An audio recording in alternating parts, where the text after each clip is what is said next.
Good afternoon, ladies and gentlemen. A short statement after a series of discussions that have been held between the government and the private sector, especially those who are involved in the milling industry. So, ladies and gentlemen, for the last 4 years, as all of you well know, our nation, our country, and indeed the entire Horn of Africa region at large has experienced unexpected low rainfalls. This has resulted in drought, poor harvests, and in some parts, complete crop failure. And this situation, unfortunately, has also been compounded by other issues. We have had the desert locust invasion of 2019, the effects of COVID-19 pandemic in 2020 and 2021, and also the disruptions in the supply chain of food and farm imports and fuel following the Ukraine-Russian war. As a result of all this, a number of vulnerable households in Kenya has increasingly and tremendously been affected, and the cost of basic food items has risen beyond the reach of many of our families. Faced with such a challenge, this moment requires us to act, and to act in unison in order to cushion the vulnerable in our society as we continue to work out how to find sustainable means of dealing with this emerging trend. This is what we did when the COVID pandemic ravaged our country beginning March of 2020. And today, and borrowing from our experience in managing these previous challenges, we are here to squarely address the question of cost of living. And in doing so, I want to focus on the ethical behavior practiced by the three key entities that have the duty of care for the people of this republic. First, we have our corporate citizens and their social and ethical practice. Entities like the maize millers who are with us today are some of them, and many others. The second is the political class, me being one of them, and the civic duty required of us. And the third is the government and the social responsibility that it is required to practice. I will address today the three key elements of civic responsibility as they relate in particular to the question of the price of unga in our country. And let me begin very honestly, because I think we must talk openly of a pattern that some of us have observed in our country. Indeed, every election in our country has attracted an unga crisis. And in fact, At times it seems to be engineered, a connection between unga and its high price and elections. There is an obvious trend between the manner the price of unga goes up and the tempo taken up during elections. But why do I say this? I say this because in July of 2012, months before the March 2013 election, the price of a packet of a 2-kilogram package of unga shot up from 70 shillings to 130 shillings. Therefore, making my administration, when it came into office, the first item we had to address was to intervene to bring down this price as an urgent priority. Again, in May of 2017, 3 months to the August 2017 election, the price of unga shot up to an unprecedented Kenya shillings 189 shillings. This is the highest price experienced between independence and 2017. And this crisis was used to fuel that powered the ambitions of certain members of the political class. Today, once again, months to the August 2022 election, the price of unga has, as per previous, shot up again. It has moved from a price of about 100 Kenya shillings to 205 Kenya shillings currently. So the national question, ladies and gentlemen, that all of us must pose from this trend is it a coincidence that we have an unga crisis just before every election? Is this the result of a market dynamic, or is it a deliberate outcome? This question, ladies and gentlemen, we have to put forward. We must ask ourselves, and we must put to bed. And in posing this question, I return to the three entities charged with duty of care for the people of this republic, with respect especially to the price of unga that we address today, and its curious relationship with every election. So today I ask our maize millers, like every single citizen of this republic, they have their rights and responsibilities as corporate citizens. And they must enjoy their market rights to make profits. But I do hope and pray that they should also exercise a corresponding social responsibility to the people of this republic who make it possible for them to do their businesses and make profits.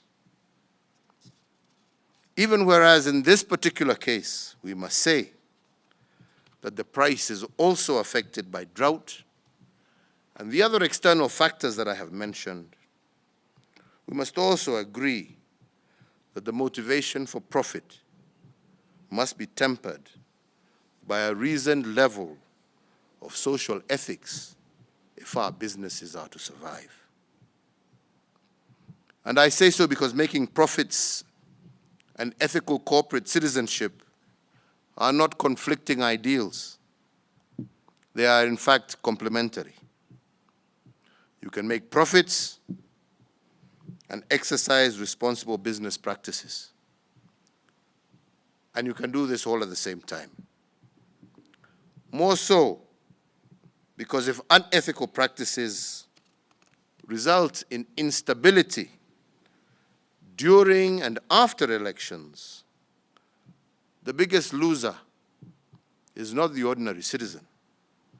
It is the corporate citizen. It is their investments that are the first to suffer.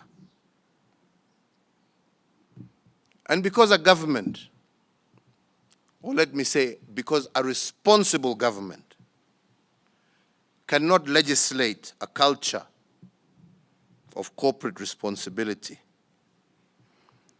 and neither can we police the social ethics of corporate citizens, I do request all of them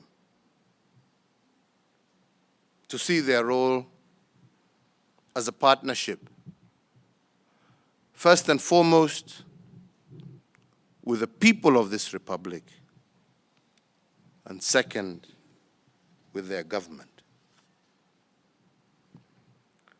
This is true of some large-scale commodity house and maize traders, maize millers, fuel handlers, and we know it's not all, but there are some who use the practice of hoarding to control prices.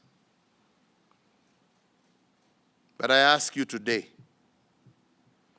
if hoarding results in increased prices to unaffordable levels and results in consequent instability, I once again reiterate that the damage is highest on corporate citizens, and this is a fact that we have seen in many countries. But fellow Kenyans, it is not just our corporate citizens. It is also us in the political class, and how we manipulate this so-called unga crisis every election in an attempt to gain political mileage. We in the political class, it is so unfortunate but shocking that we have the audacity to politicize the misery of the most vulnerable in our society. But let me say it is even more distasteful for us to seek political gain and make political capital out of the suffering of the vulnerable without even attempting to offer solutions. So if it is not a coincidence that every election attracts higher prices of unga, then we must also ask the question of coincidence. And I say so because if one of them acts unethically by hoarding products, and the other benefits by politicizing this irresponsibility, but in the meantime, who is suffering from this mischief? If the politician gets his votes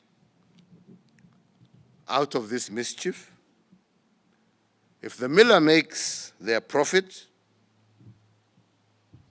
what does the mwananchi, who is the most important player in all of this, get? And in the end, who is forced to carry the burden of this mischief? It is none other than the ordinary citizen. So if my appeal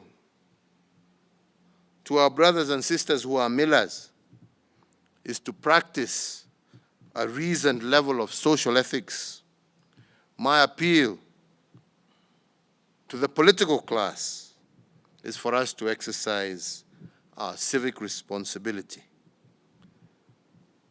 To politicize the pain of the vulnerable without offering solutions is to mock the lifestyle of the same people that you seek to vote for you.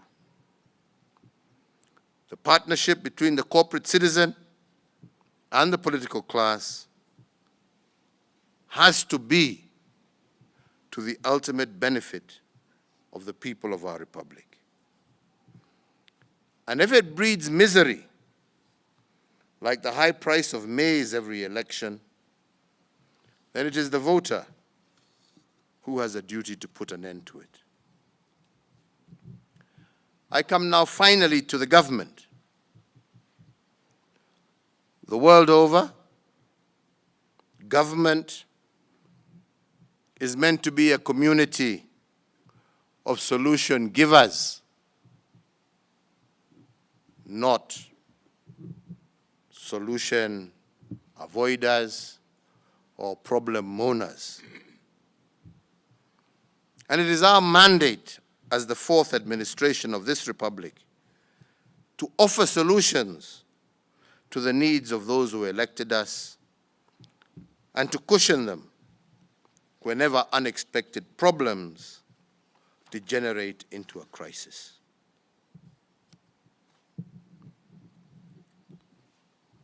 Despite the cries of some with whom we were elected together to solve problems, the record is very clear that the administration that I have led has done relentlessly, with or without elections, our duty. And why? It is because the mantra of my administration is that in the fog of a crisis, it is always our view to view the crisis not just as a danger, but to look for the opportunity that exists within that crisis. And we have cushioned our people from danger, but pointed out to them the underlying opportunity. And in this, we have a track record. In response to the economic shocks occasioned by COVID-19, for instance, my administration moved fast to implement 3 economic stimulus packages. The first 2 packages were designed to ensure that our economy endured the shocks occasioned by the lockdown measures implemented in the early stages of the COVID-19 pandemic. The first stimulus package lowered various tax regimes, lowered the central bank rate, CBR, to 7.25 from 8.25, so as to prompt commercial banks to lower interest rates applicable to their borrowers, and thereby availing the much-needed affordable credit to micro, small, and medium-sized enterprises across our country. To support this, we also lowered the cash reserve ratio, and this unlocked cash amounting to some 35 billion shillings to commercial banks. And this stimulus package put an additional 176 billion back into the pockets of Kenyans. Additionally, because we tend to forget these things, we temporarily suspended the listing with credit reference bureaus of any person, micro, small, and medium enterprise, and corporate entity whose loan account had fallen overdue or was in arrears. The second stimulus package, whose tenant was the 8-point program, revitalized the productive sector by 56.6 billion Kenya shillings. One of the most celebrated initiatives of this package was the Kazi Mtaani, which was meant to cushion our young people from COVID-related unemployment. The program has so far gainfully engaged up to 1 million youths deployed in infrastructure improvements, in public hygiene, and it has created opportunities for young people to start new businesses. Having secured significant progress in the containment of COVID-19,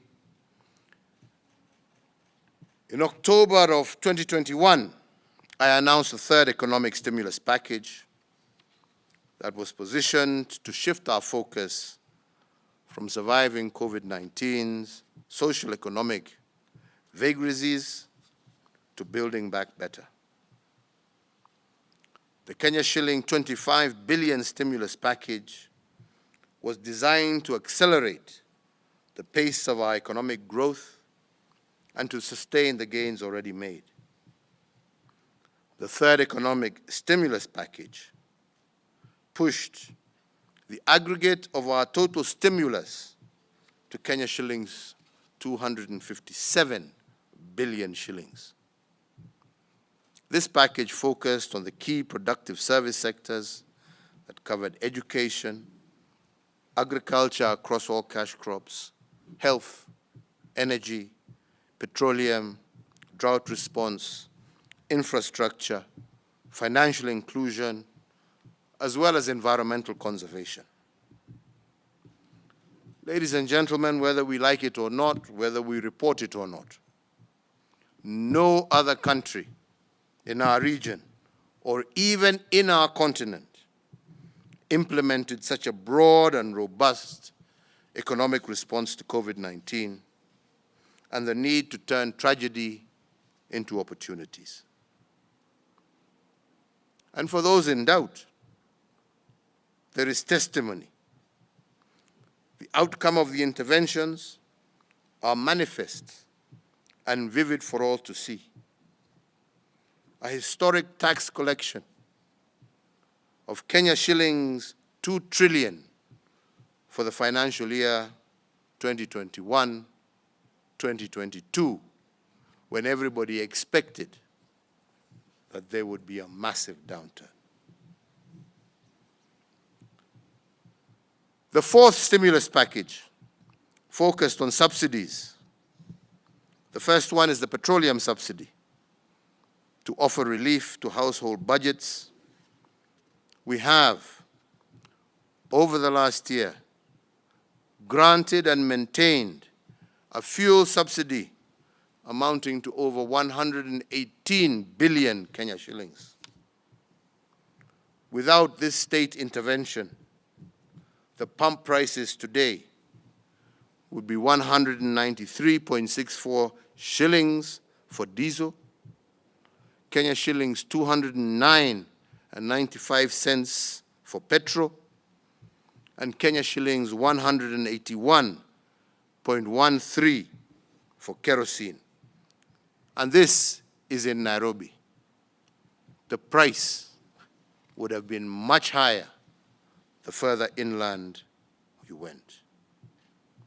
In fact, as a result of this model, we have set the pace for other countries in the region for the provision of fuel subsidy, which they never had, but have copied from us to see how they can cushion their own consumers from the high prices of fuel.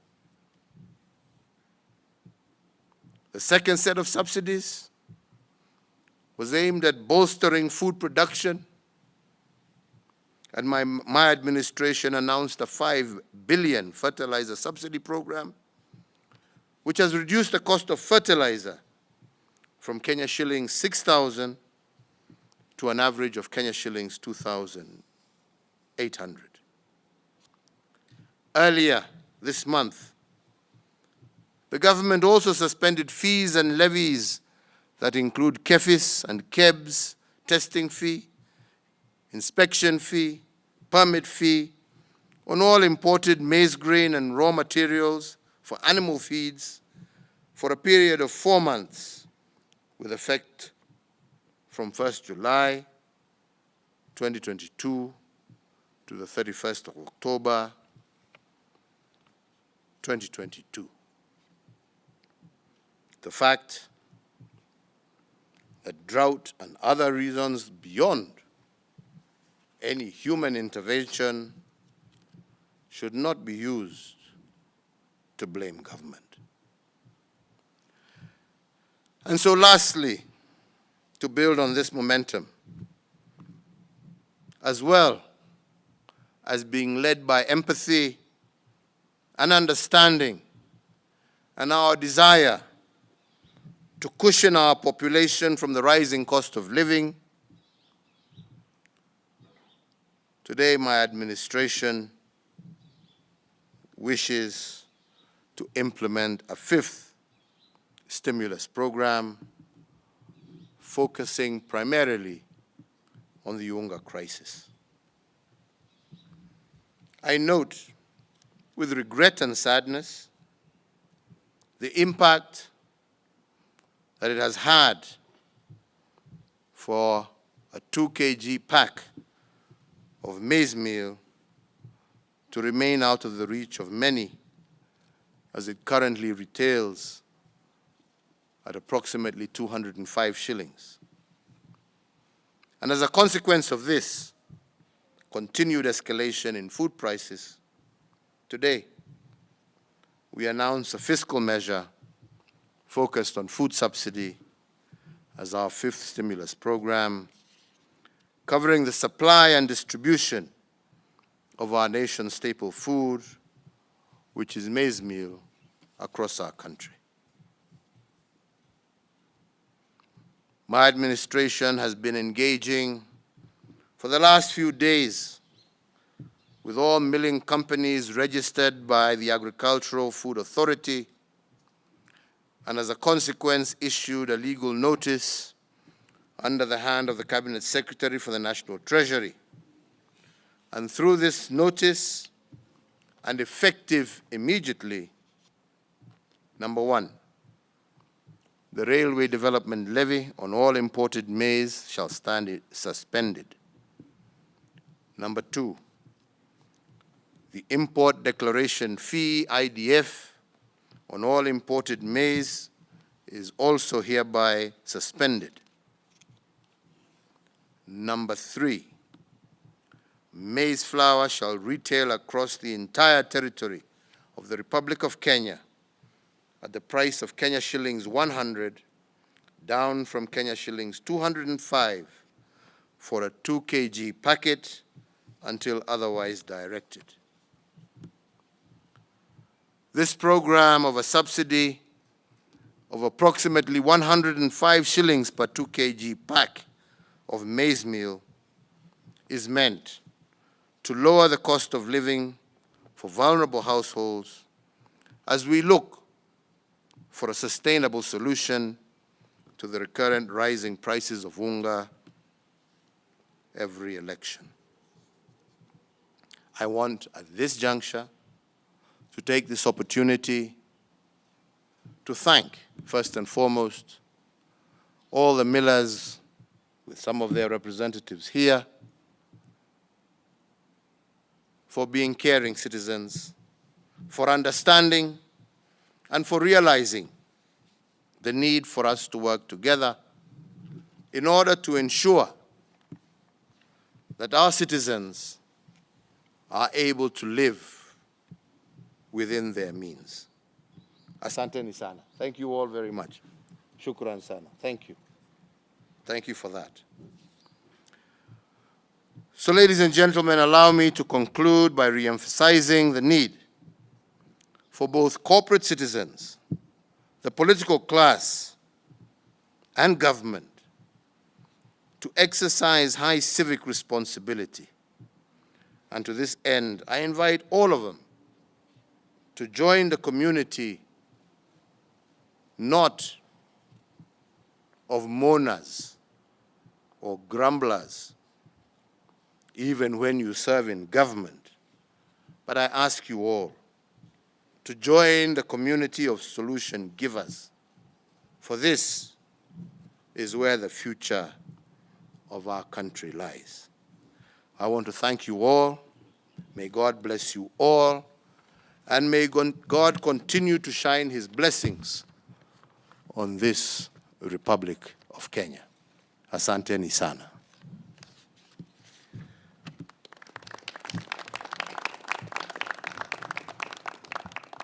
Sasa ningependa nichukue nafasi hii nimualike rafiki yetu ambaye ataongea kwa niaba ya wenzetu hawa wote, Wakenya wetu wasafi ambao wamekubaliana tuungane pamoja, tushirikiane, kwa sababu nchi hii inatuhitaji sisi wote. Hakuna ambaye ataweza kukaa kwa amani kama sisi zote hatuna amani. Na ndipo nashukuru hawa wenzetu kwa sababu ya maono yao na vile wamekubali kushirikiana pamoja nasi, ndio tusaidie wananchi wetu ambao zote twajua wameumia zaidi. Na wamekubali tushirikiane, tutafute suluhu ya sasa, wakati tunaendelea kutafuta suluhu ya kudumu. Na ndio nasema Kenya hii tukitaka kwenda mbele, njia ni mbili. Moja, umepatiwa nafasi ya kuhudumu, lakini badala ya kuhudumu kazi yako ni kulalamika. Mimi nashukuru wenzetu kwa sababu wamesema hawatalalamika, watakaa pamoja nasi, watusaidie kutafuta suluhu, na nimewashukuru sana.